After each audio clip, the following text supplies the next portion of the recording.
Good morning. My name is John Michael Clark. Welcome to this week's Midday Devotions.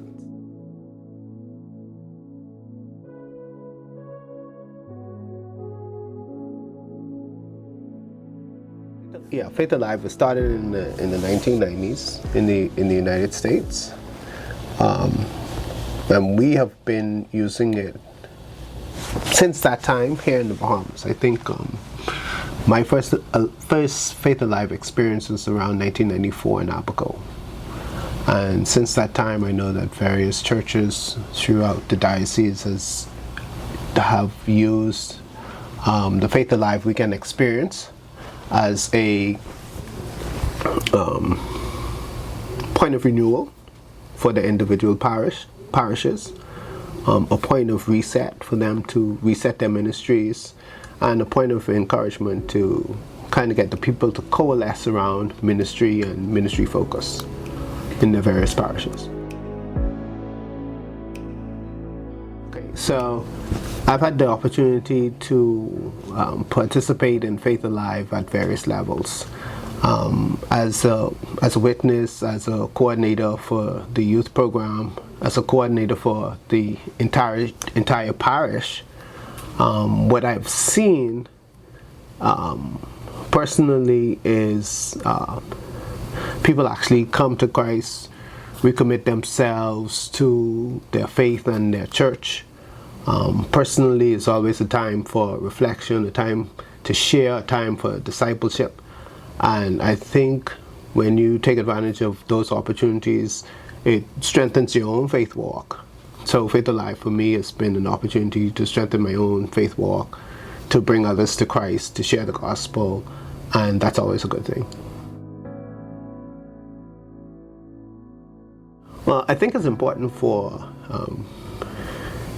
the church, and St. Anne's being near and dear to me in particular, for the church family to come and coalesce around the idea of what it means to be a church family, to get to know each other, and in getting to know each other, determine how you strengthen the ministries at your home church, and by extension, the Fox Hill community and the larger community.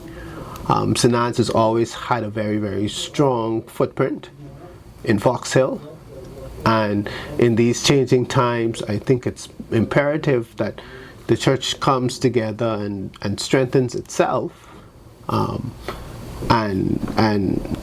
in order to continue to minister in that community. So this is an opportunity for the church to kind of reset and figure out, first at an individual level, where you are in your faith journey, and two, collectively, how the church can have a greater impact on the Fox Hill community at large.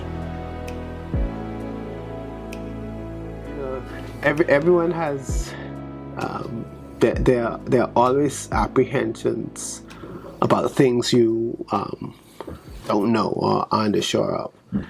If you think of what church is supposed to be, what fellowship is supposed to be, what